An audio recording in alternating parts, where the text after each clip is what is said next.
India Legal presents Courts Roundup.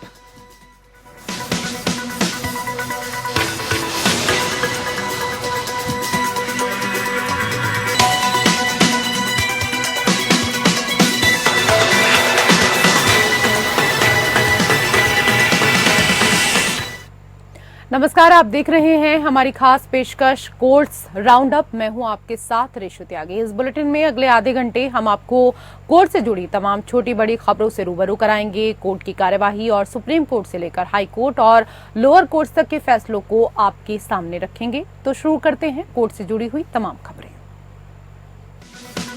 India Legal presents Courts Roundup.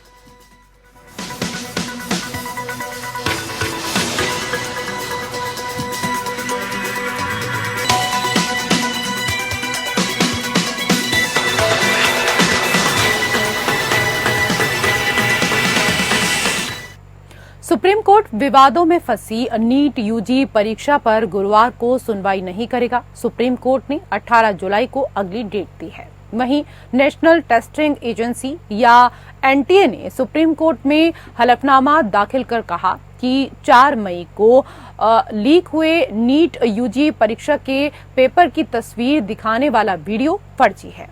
हलफनामे में कहा गया कि समय से पहले लीक होने का झूठा आभास पैदा करने के लिए टाइम स्टैम्प में हेरफेर किया गया है।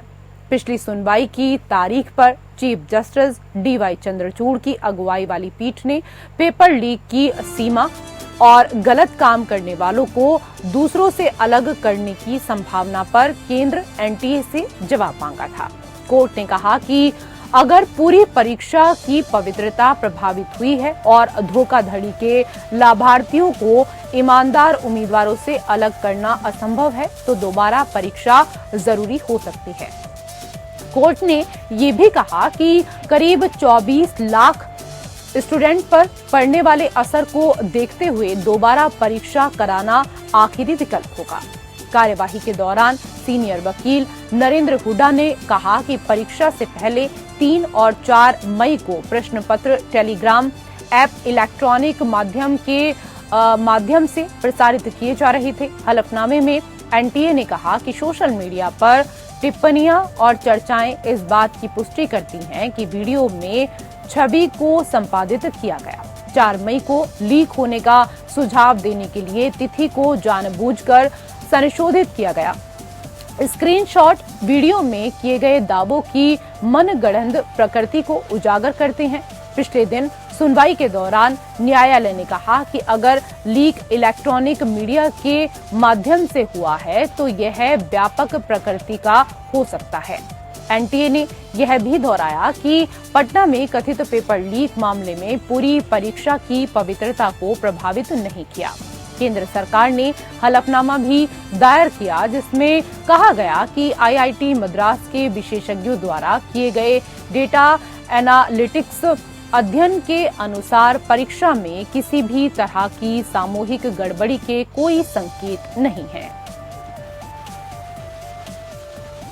आज ऑनरेबल जजेस लंच के बाद नहीं बैठ रहे हैं, इस वजह से कोर्ट ने स्थगित किया है इस मैटर को थर्सडे के लिए। कारण ये है कि मंडे और ट्यूसडे के लिए कोर्ट लगाने के लिए बोल रहे थे कि कोर्ट मंडे या ट्यूसडे में सुनवाई करेंगे, बट हमारे लर्नेड सॉलिसिटर अवेलेबल नहीं थे, जिस वजह से सुनवाई को थर्सडे के लिए स्थगित किया गया है। देखिए, अगर ये मास पेपर लीक है तो उस केस में रीनीट होना चाहिए, हमारा यही कहना है कोर्ट के सामने।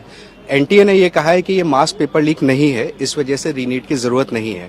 तो ये सारे तथ्य जो एफआईआर्स वगैरह हुई है पटना में, ये सारे तथ्य उसमें खुल के सामने आए हैं कि एक दिन पहले ही पेपर अवेलेबल करा दिया गया था। तो इन सब बिंदुओं पे हम लोगों ने काफी अध्ययन किया है और उसके बाद ये सारा पक्ष हम कोर्ट के सामने रखेंगे। उधर सुप्रीम कोर्ट जज जस्टिस संजय कुमार ने निजी कारणों का हवाला देते हुए दिल्ली के पूर्व उप मुख्यमंत्री मनीष सिसोदिया की जमानत याचिका की सुनवाई से खुद को अलग कर लिया है। सिसोदिया की जमानत याचिका शराब नीति मामले में उनके खिलाफ दर्ज धन शोधन और भ्रष्टाचार के मामलों से संबंधित है। जस्टिस संजीव खन्ना, जस्टिस संजय करोल और जस्टिस संजय कुमार की 3 जजों वाली पीठ आज मामले की सुनवाई करने वाली थी। हालांकि जस्टिस कुमार के मामले से अलग होने के बाद न्यायालय ने मामले को 15 जुलाई से शुरू होने वाले सप्ताह में फिर से सूचीबद्ध किया।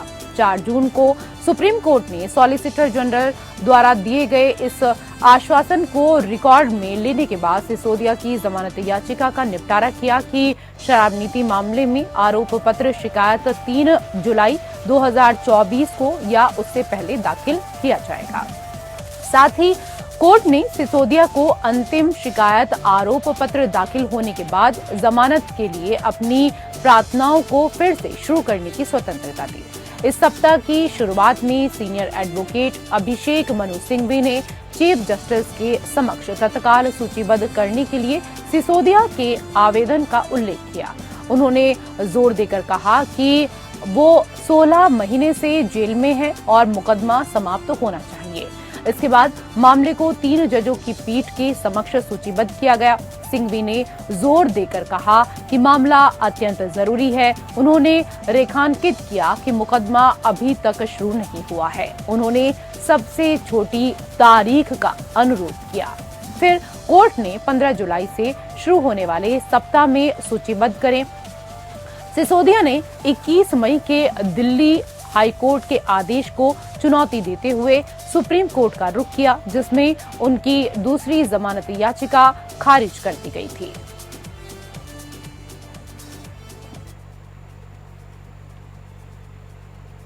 सुप्रीम कोर्ट ने दिल्ली हाईकोर्ट द्वारा बिना कोई कारण बताए नियमित जमानत आदेश पर रोक लगाने पर हैरानी जताई है।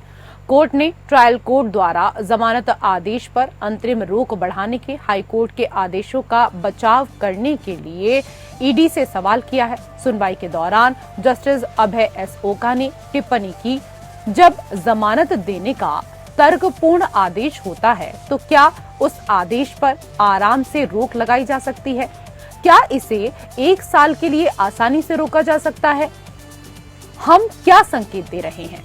जस्टिस अभय एस ओका और जस्टिस ऑगस्टीन जॉर्ज मसीह की खंडपीठ मनी लॉन्ड्रिंग मामले में आरोपी परविंदर सिंह खुराना की याचिका पर सुनवाई कर रही थी, जिसमें ट्रायल कोर्ट द्वारा पारित जमानत आदेश पर अस्थायी रोक लगाने के दिल्ली हाईकोर्ट के आदेश को चुनौती दी गई। ट्रायल कोर्ट ने खुराना को पिछले साल जून में जमानत दी। ईडी ने जमानत रद्द करने की मांग की, जो दिल्ली हाईकोर्ट के समक्ष लंबित है। हाईकोर्ट ने जमानत पर अस्थायी रूप से रोक लगा दी और समय समय पर अंतरिम आदेश जारी रखा।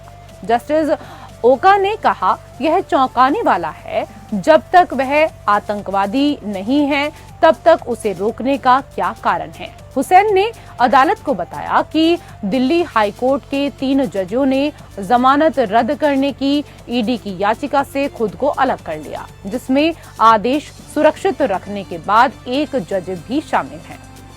अदालत ने सवाल किया कि निचली अदालत द्वारा दिए गए तर्कपूर्ण जमानत आदेश पर रोक लगाने वाले दिल्ली हाईकोर्ट के एक पंक्ति के आदेश का ईडी कैसे बचाव कर सकती है। हुसैन ने कहा कि पक्षकारों के पास यह नियंत्रण नहीं है कि अदालत अपने आदेश में कारण बताए या नहीं, और इस स्थिति में अभियोजन पक्ष की लाचारी व्यक्त की। न्यायालय ने हुसैन को 2 दिनों के भीतर संक्षिप्त नोट प्रस्तुत करने की अनुमति देते हुए मामले में निर्णय सुरक्षित रख लिया।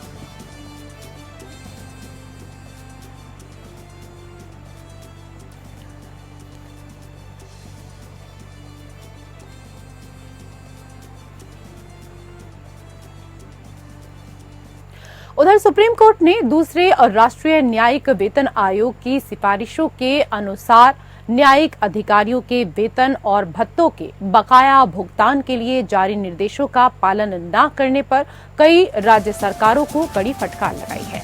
न्यायालय ने चूक करने वाले राज्यों से 20 अगस्त 2024 तक निर्देशों का पालन करने को कहा है। इसने आगे निर्देश दिया कि इन चूक करने वाले राज्यों के मुख्य सचिव और वित्त सचिव 23 अगस्त 2024 को अनुपालन हलफनामे के साथ व्यक्तिगत रूप से न्यायालय के समक्ष उपस्थित होंगे।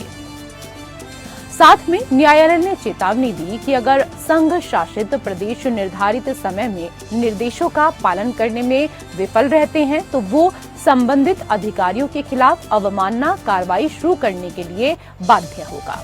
जिन राज्यों, केंद्र शासित प्रदेशों के मुख्य सचिव और वित्त सचिव को 23 अगस्त को व्यक्तिगत रूप से पेश होने का आदेश दिया गया है, उनमें शामिल है पश्चिम बंगाल, छत्तीसगढ़, दिल्ली, असम, अरुणाचल, नागालैंड, मिजोरम, हिमाचल प्रदेश, जम्मू और कश्मीर, झारखंड, केरल, मध्य प्रदेश, तमिलनाडु, मणिपुर, उड़ीसा, पंजाब, हरियाणा, राजस्थान, सिक्किम और त्रिपुरा।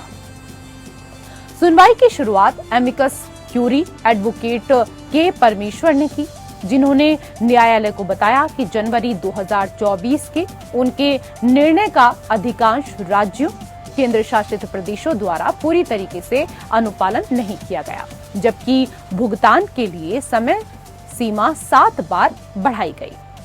इस पर ध्यान देते हुए सीजेआई डीवाई चंद्रचूड़, जस्टिस जेबी पारदीवाला और जस्टिस मनोज मिश्रा की पीठ ने दर्ज किया। पीठ ने न्यायिक अधिकारियों के साथ राज्य सिविल सेवा अधिकारियों की तुलना में अलग व्यवहार करने के लिए राज्य सरकारों पर भी नाराजगी व्यक्त की। सुप्रीम कोर्ट के न्यायाधीश न्यायमूर्ति बीवी नागरत्ना ने विवाहित गृहिणी महिलाओं की स्थिति पर प्रकाश डाला, खासतौर पर उन महिलाओं की स्थिति जिनके पास आय का कोई स्वतंत्र स्रोत नहीं है और वो जीविका के लिए अपने पति और उनके परिवार के ऊपर निर्भर हैं। न्यायमूर्ति नागरत्ना ने अपने फैसले में यह टिप्पणी की, जिसमें उन्होंने कहा कि एक तलाकशुदा मुस्लिम महिला अपने पूर्व पति के खिलाफ सीआरपीसी की धारा 125 के तहत भरण पोषण का दावा दायर कर सकती है। उन्होंने ऐसी महिलाओं की दुर्दशा पर प्रकाश डालते हुए कहा, भारत में अधिकांश विवाहित पुरुष इस बात को नहीं समझते हैं कि ऐसी भारतीय गृहिणियों को किस तरह की परेशानियों का सामना करना पड़ता है, क्योंकि खर्च के लिए किए गए किसी भी अनुरोध को पति या उसके परिवार द्वारा स्पष्ट रूप से अस्वीकार कर दिया जा सकता है। कुछ पति इस तथ्य से अवगत नहीं है कि जिस पत्नी के पास वित्त का कोई स्वतंत्र स्रोत नहीं है, वो न केवल भावनात्मक रूप से बल्कि वित्तीय रूप से भी उन पर निर्भर है।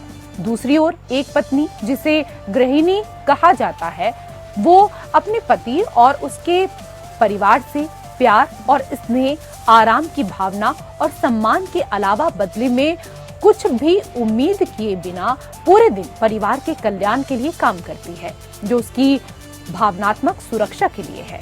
ऐसी महिलाओं की स्थिति पर न्यायमूर्ति नागरत्ना का मानना था कि उनके योगदान के लिए न्यायिक मान्यता मिलने के बावजूद उनके द्वारा अपने परिवार के लिए की गई सेवाओं और त्याग का कोई प्रतिफल नहीं मिलता। इसलिए उन्होंने पतियों से आग्रह किया कि वो इस तथ्य के प्रति सचेत हो जाएं कि उन्हें अपनी पत्नियों के लिए प्रावधान करना है, जिनके पास आय का कोई स्वतंत्र साधन नहीं है। उन्हें अपने वित्तीय संसाधनों तक पहुंच प्रदान करके उनका मानना था कि वित्तीय सुरक्षा के अलावा ऐसी महिलाओं की निवास की सुरक्षा को भी संरक्षित और बढ़ाया जाना चाहिए।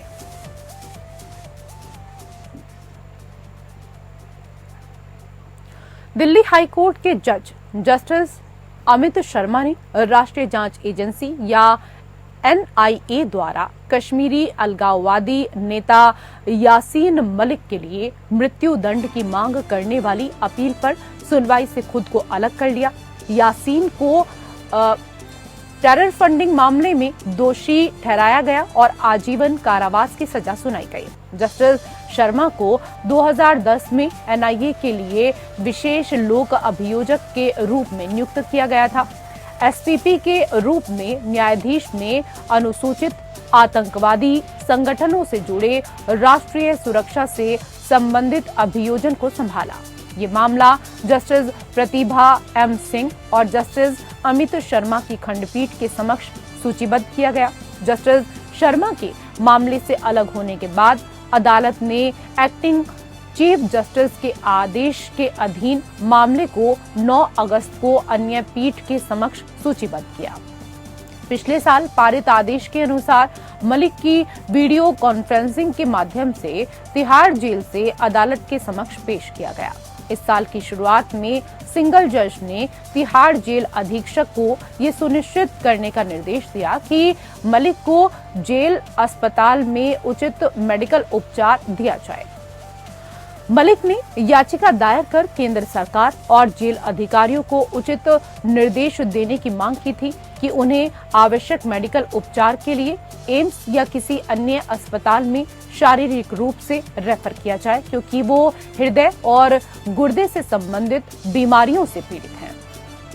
मई 2022 में ट्रायल कोर्ट ने मलिक को मामले में आजीवन कारावास की सजा सुनाई थी। मलिक ने मामले में दोषी होने की दलील दी थी और अपने खिलाफ आरोपों का विरोध नहीं किया था। आजीवन कारावास की सजा सुनाते हुए स्पेशल जज ने कहा कि अपराध सुप्रीम कोर्ट द्वारा निर्धारित दुर्लभतम मामलों की कसौटी पर खरा नहीं उतरता।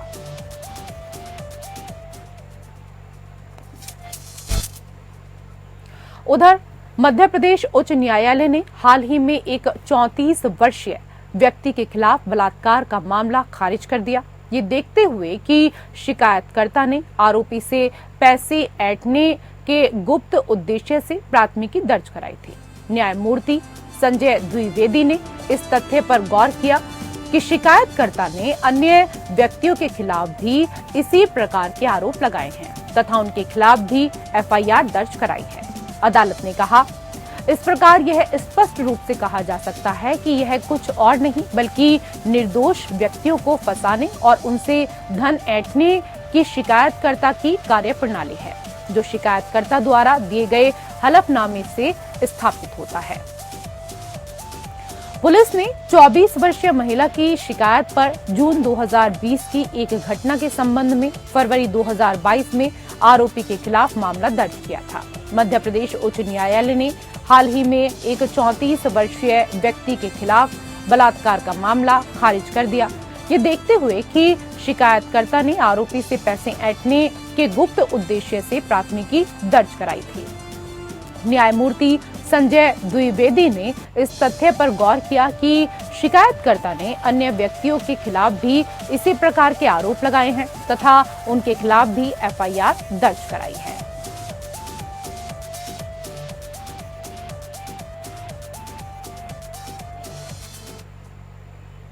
उधर कर्नाटक हाईकोर्ट ने माना कि एनआई एक्ट की धारा 138 के तहत चेक के अनादर के संबंध में कानूनी नोटिस अगर रजिस्टर्ड डाक द्वारा आरोपी के उस पते पर भेजा जाता है जो शिकायतकर्ता को ज्ञात है तो उसे तामील किया गया माना जाएगा और यह आरोपी पर निर्भर है कि वह कवर क्यों प्राप्त नहीं कर सका। जस्टिस बी श्री शानंद की एकल पीठ ने सी निरंजन यादव द्वारा दायर याचिका को खारिज करते हुए यह फैसला सुनाया, जिसमें निचली अदालत के उस आदेश को चुनौती दी गई थी। इसमें उसे अधिनियम के तहत दोषी ठहराया गया था और उस पर 75,000 का जुर्माना लगाया गया। आरोपी द्वारा उठाए गए आधारों में से कानूनी नोटिस जारी करने और उसे तामील न किए जाने के संबंध में था। यह दावा किया गया कि शिकायतकर्ता डाकिये के साथ गया था और उसे एक शारा लौटाया गया जिसमें लिखा कि दावा नहीं किया गया, जबकि आरोपी उक्त पते पर नहीं रहता था। पीठ ने उल्लेख किया कि आरोपी ने स्पष्ट रूप से स्वीकार किया कि वो वर्ष 2013 में अपने पिता के साथ गांधीनगर में रह रहा था। उसने गांधीनगर में घर कब खाली किया, कब वो विनोबा नगर में रहने लगा और क्या उसने मामले के उक्त पहलू को शिकायतकर्ता को सूचित किया है या किसी आधिकारिक रिकॉर्ड में पते में किए गए ऐसे परिवर्तन का रिकॉर्ड में उल्लेख नहीं है। उन्होंने कहा, अगर किसी व्यक्ति ने किसी रजिस्टर्ड पत्र को उस अंतिम ज्ञात पते पर संबोधित किया है जो किसी विशेष व्यक्ति को ज्ञात था तो उसे तामील किया गया माना जाता है। ऐसी परिस्थितियों में शिकायतकर्ता के लिए क्रॉस एग्जामिनेशन में प्राप्त स्वीकारोक्ति इतनी महत्वपूर्ण नहीं है कि शिकायतकर्ता के पूरे मामले को खारिज कर दिया जाए। ये भी रेखांकित किया कि नोटिस जारी करने का उद्देश्य केवल चेक के वास्तविक धारक को आपराधिक कार्रवाई से बचाना है। इस तरह न्यायालय ने पुनर्विचार याचिका खारिज कर दी।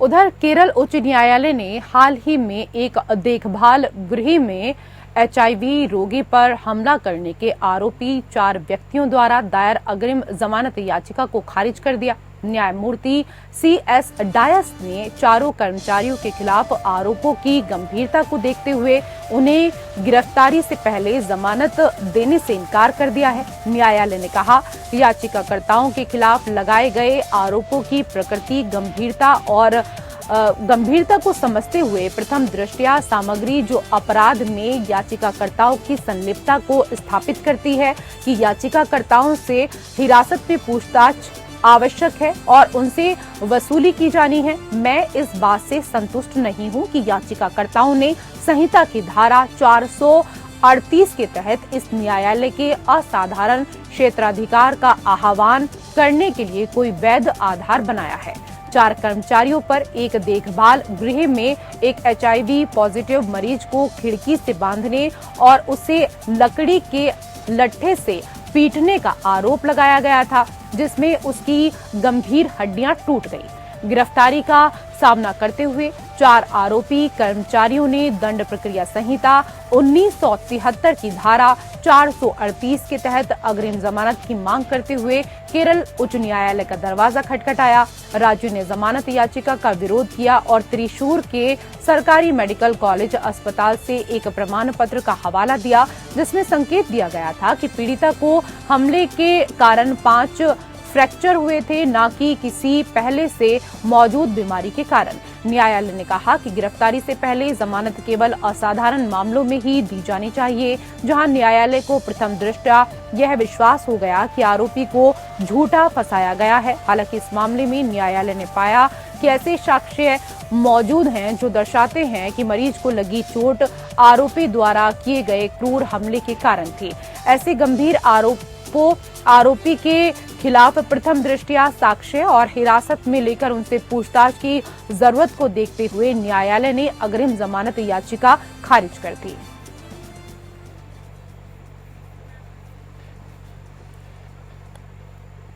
उधर केरल हाईकोर्ट ने एक पिता द्वारा CBI जांच की मांग करने वाली याचिका को खारिज कर दिया है, जिसमें आरोप लगाया गया था कि उसके नाबालिग बेटे की तस्वीरों का इस्तेमाल अवैध रूप से हार्मोन रिप्लेसमेंट थेरेपी के लिए धन जुटाने के लिए किया गया था।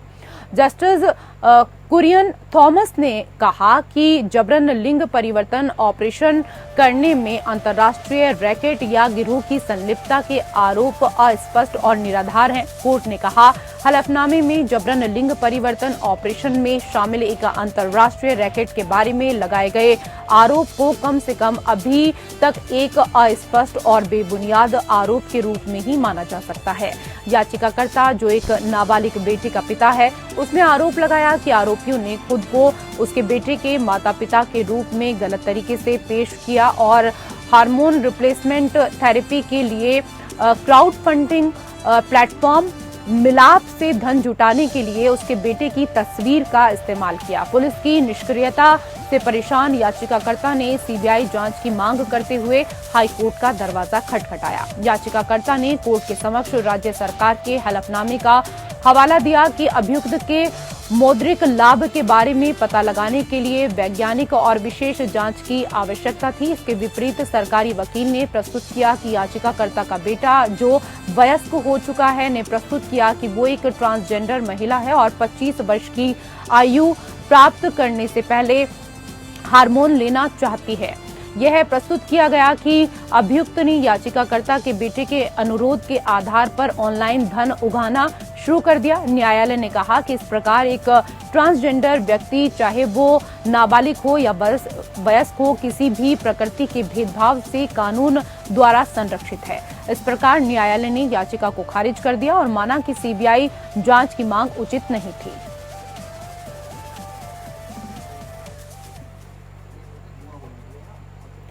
उधर दिल्ली उच्च न्यायालय ने कहा है कि हिरासत के मामलों में अपने बच्चों की हिरासत के बिना माता पिता मुलाकात के अधिकार के हकदार हैं, ताकि वो अपने बच्चे के साथ बंधन बनाए रख सकें। न्यायालय ने कहा कि संयुक्त पालन पोषण आदर्श है और इस बात पर जोर दिया कि हिरासत का निर्धारण करते समय बच्चे के सर्वोत्तम हित को ध्यान में रखा जाना चाहिए। इसी संदर्भ में आइए इंडिया लीगल के वेब रिपोर्टर से समझते हैं कि तलाक की स्थिति में गैर संरक्षक माता पिता के अधिकार क्या कुछ होते हैं।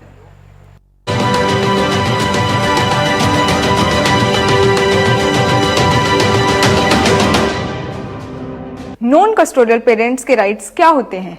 नॉन कस्टोडियल पेरेंट्स का मतलब होता है जिनके पास कानूनी तौर पर बच्चे की कस्टडी नहीं होती है। जी हाँ, उनके भी कुछ लीगल राइट्स होते हैं, जैसे कि विजिटेशन, वो बच्चे के स्केड्यूल के हिसाब से उसे मिलने जा सकते हैं।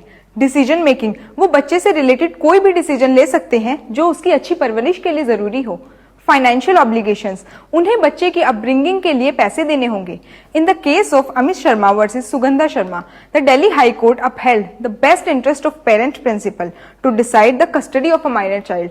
इट ऑब्जर्व दैट कि अगर किसी पेरेंट के पास माइनर चाइल्ड की कस्टडी नहीं है तो उनके पास भी राइट है कि वो बच्चे से मिलने जा सकते हैं, ताकि बच्चे को दोनों पेरेंट से कॉन्टैक्ट रख सके और उसको लव एंड अफेक्शन मिल सके।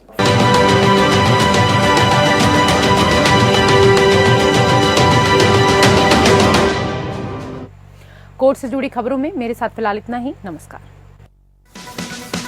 India Legal presents Courts Roundup.